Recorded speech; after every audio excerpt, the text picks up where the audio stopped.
तो ये क्लियर कर दीजिए आज देश के सामने कि ओवैसी आपकी टीम भी है कि नहीं है।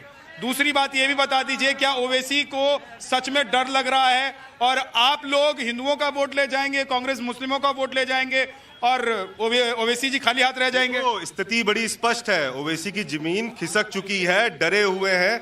मैं जनता के ऊपर ही छोड़ता हूं, आपने जनता का मूड देख लिया है। 500 वर्षों बाद राम मंदिर का निर्माण आदरणीय प्रधानमंत्री जी के नेतृत्व में हो रहा है।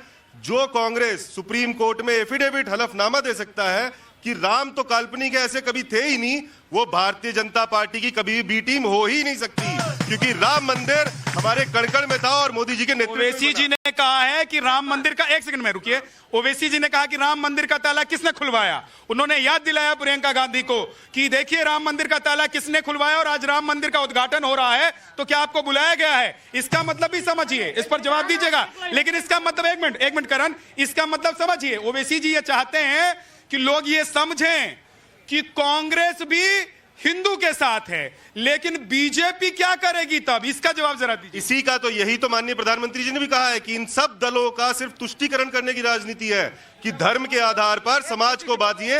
इतने डरे हुए ओवैसी जी, उनको ये समझ आ गया कि कहीं मुसलमान कांग्रेस साथ चली गई और उनका वजूद खत्म हो गया, इसलिए इस तरह की बयानबाजी कर रहे हैं। ये किसको मूर्ख बना रहे हैं? 2012 तक कांग्रेस और ओवैसी साथ में गठबंधन किए हुए थे।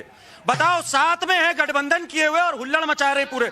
जहां भी कोई कम्युनल ताकत दिखती है, चाहे वो मुस्लिम लीग हो, चाहे वो बदरुद्दीन अजमल की पार्टी हो, चाहे वो ओवैसी हो, कांग्रेस उनके साथ हाथ में हाथ पाई जाती है, सिर्फ एक वजह से, मुस्लिम तुष्टीकरण। सनातन को गाली दो और मुसलमान वोट पाओ, पर यह जनता जाग चुकी है। आपका यह प्लान फेल हो चुका है।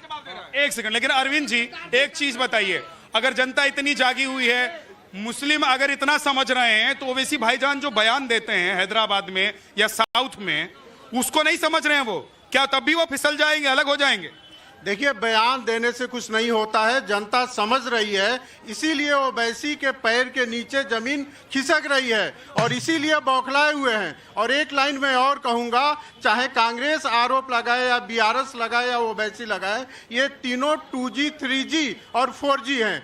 2G यानी बीआरएस का दूसरा जनरेशन है, 3G यानी ओवैसी का तीसरा जनरेशन है और 4G कांग्रेस का चौथा जनरेशन है। इनको परिवारवाद को आगे बढ़ाना है, अपने अपने बच्चों को, अपने अपने पारिवारिक लोगों को स्थापित करना है। देश से इनको कोई लेन देन नहीं है। और एक और हकीकत है, दुनिया जानती है कि कांग्रेस ने ओवैसी को सपोर्ट किया है, ओवैसी ने कांग्रेस को सपोर्ट किया है, बीआरएस ने ओवैसी को सपोर्ट किया है और ओवैसी ने बीआरएस को सपोर्ट किया है। ये तीनों एक ही ईंट के चट्टे बट्टे हैं। आप एक